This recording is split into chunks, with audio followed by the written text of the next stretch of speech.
여보, 드디어 우리 손자를 찾았어. 정말이에요? 그걸 어떻게 믿을 수 있죠?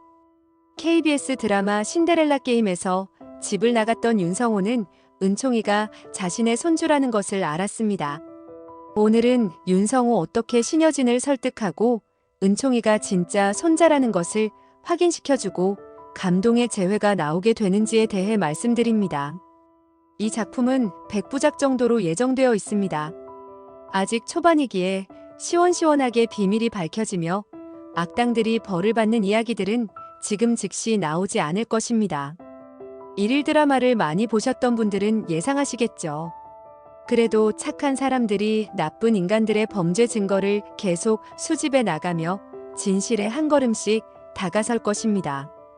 윤성호는 잃어버린 딸을 찾기 위해 오랜 세월을 눈물로 보내며 고생해왔습니다. 어느 날 그는 한 아이가 자신의 손자라는 사실을 알게 되었습니다. 그 아이의 이름은 은총이었습니다. 은총이를 바라볼 때마다 윤성호는 잃어버린 딸 유진이가 떠올랐습니다. 윤성호는 은총이가 다니는 유치원 근처에서 은총이를 지켜보며 행복한 모습을 확인하곤 했습니다. 그러던 중 유치원 원장에게 발각되고 말았습니다. 당황한 윤성호에게 유치원 원장은 하루만 산타 할아버지로 변신하여 아이들에게 선물을 나눠줄 것을 부탁했습니다. 윤성호는 잠시 망설였지만 은총이와 가까이 있을 기회라는 생각에 제안을 받아들였습니다. 행사 당일 윤성호는 산타로 분장하고 유치원을 찾았습니다. 그는 한 아이 한 아이에게 선물을 나누어주며 밝게 웃는 모습에 감동했습니다. 은총이 차례가 되었을 때 윤성호는 손자가 눈앞에 있다는 사실에 감정이 북받쳐 눈물을 흘렸습니다. 은총이는 그런 윤성호를 이상하게 쳐다보며 고개를 갸우뚱했습니다. 산타 할아버지, 왜 울어요? 윤성호는 얼른 눈물을 닦으며 웃어 보였습니다. 할아버지는 그냥 너무 행복해서 그래. 우리 은총이한테 이 선물 꼭 주고 싶었단다. 은총이는 윤성호가 건넨 선물을 보더니 고개를 저으며 선물을 다시 돌려주었습니다. 산타 할아버지, 저는 이런 선물 말고 다른 선물이 더 받고 싶어요. 윤성호는 깜짝 놀라며 물었습니다. 어떤 선물이 받고 싶니, 은총아? 은총이는 눈을 반짝이며 대답했습니다. 우리 가족들이 다 행복하고 다 같이 웃으며 살 수 있는 그런 선물이요. 윤성호는 은총이의 기특한 말에 크게 감동했습니다. 그 모습은 마치 과거의 딸 유진이를 보는 듯 했습니다. 유진이도 어릴 적 늘 남을 먼저 생각하는 아이였으니까요. 은총이는 다시 윤성호에게 작은 종이 조각을 건넸습니다. 산타 할아버지도 행복하게 건강하세요. 이거 제가 준비한 선물이에요. 윤성호는 종이를 받아들여 펼쳐보았습니다. 그 안에는 건강하세요라고 적혀 있었습니다. 윤성호는 종이를 꼭 쥐며 다시 눈물을 흘렸습니다. 그날 이후 윤성호는 은총이와의 만남을 계기로 딸 유진이의 행방을 더욱 적극적으로 조사하기로 결심했습니다. 윤성호의 아내인 신여진도 유진이를 찾기 위해 자신의 모든 것을 걸고 있었습니다. 그녀는 DNA 정보를 남겨 유진이를 찾으려 했지만 이를 방해하려는 악당들이 있었습니다. 그중 최명지가 중심에 있었고 그녀는 신여진의 DNA 샘플을 오염시키며 방해 공작을 벌이고 있었습니다. 신여진은 최명지를 의심했지만 결정적인 증거가 없어 확신하지 못하고 있었습니다. 최명지는 항상 신여진에게 친근한 척 다가오면서도 묘하게 불편한 기운을 풍기곤 했습니다. 신여진은 명확한 단서를 찾지 못해 답답한 마음을 감출 수 없었습니다. 이런 가운데 윤성호는 은총이가 자신의 손자라는 사실을 알게 되었지만 아내에게 그 사실을 숨기고 있었습니다. 딸 유진이의 생사가 불확실한 상황에서 섣불리 진실을 말하는 것이 아내에게 또 다른 상처를 줄 수 있다고 생각했기 때문입니다. 하지만 시간이 지날수록 은총이를 아내에게 알리고 싶은 마음이 커져갔고 결국 그는 결심을 내렸습니다. 윤성호는 차를 한 모금 마시며 조심스럽게 입을 열었습니다. 내가 정말 중요한 얘기를 해야겠어. 당신도 놀랄지도 모르겠지만 꼭 들어줬으면 해.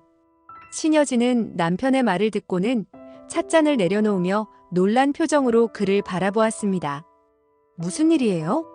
당신 얼굴이 왜 그렇게 심각해요? 무슨 문제라도 생긴 거예요?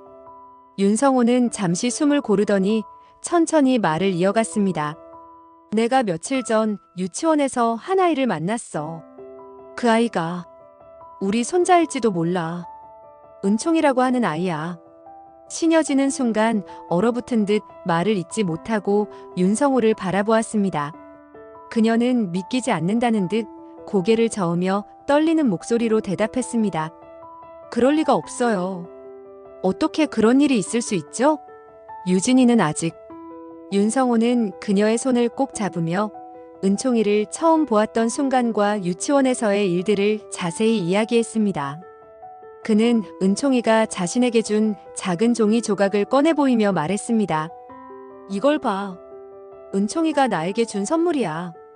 신여진은 종이를 받아들고 한참을 들여다보았습니다. 그 작은 글씨에서 은총이의 따뜻한 마음이 느껴졌습니다. 그녀는 종이에 묻어있는 은총이의 DNA 정보를 이용하여 은총이와 유전자 검사를 해보기로 결심했습니다. 윤성호와 함께 병원을 찾은 그녀는 떨리는 마음으로 검사를 진행했습니다. 며칠 후 검사 결과가 나왔습니다. 은총이는 신여진과의 유전자 일치가 확인되었습니다. 신여진은 보고서를 손에 쥔 채 눈물을 흘리며 말했습니다. 정말 믿을 수 없어요. 우리 손자가, 우리 유진이의 아이가 살아있었어요. 윤성호는 그녀를 다독이며 말했습니다. 여진아, 이제 우리 은총이를 위해서라도 더 강해져야 해. 신여진은 눈물을 닦으며 고개를 끄덕였습니다. 그녀는 은총이를 만나러 가서 그를 꼭 안아주었습니다. 은총아, 내가 정말 내 손자라니. 정말 기적이야. 하지만 기쁨도 잠시. 신여진은 은총이의 과거를 추적하는 과정에서 충격적인 사실을 알게 되었습니다. 은총이를 돌봐왔던 한 이웃이 유진이와 관련된 단서를 언급하며 최명지와 윤세영이 유진이의 실종과 깊은 연관이 있다는 이야기를 전했습니다. 신여진은 이 소식을 듣고 분노를 억누를 수 없었습니다. 최명지, 그 여자가 감히 내 딸과 손자에게 무슨 짓을 한 거지? 윤성호는 그녀의 옆에서 차분하게 말했습니다. 우리가 감정에 치우치면 안 돼. 명확한 증거를 모아서 반드시 그들에게 대가를 치르게 해야 해. 신여진은 윤성호와 함께 최명지와 윤세영의 뒤를 캐기 위해 전직 탐정인 친구에게 도움을 요청했습니다. 이 과정에서 그들이 유진이 실종 사건의 범인임을 포착했습니다. 또한 최명지가 신여진의 DNA 정보를 오염시킨 것도 그녀의 지시에 따른 것이었습니다. 신여진은 최명지와 윤세영을 법정에 세우고 감옥에 보냈습니다. 은총이는 그런 할아버지와 할머니의 모습을 보며 환한 미소를 지으며 말했습니다. 할아버지, 할머니, 저도 도와줄게요. 우리 가족 행복하게 살 수 있게 다 같이 힘내요. 신여진은 은총이를 끌어안으며 속삭였습니다. 은총아, 내가 우리에게 정말 큰 힘이 되는구나. 꼭 지켜줄게, 우리 가족 모두를. 은총이의 행복을 바라신다면 구독과 좋아요를 부탁드립니다. 시청해주셔서 감사합니다.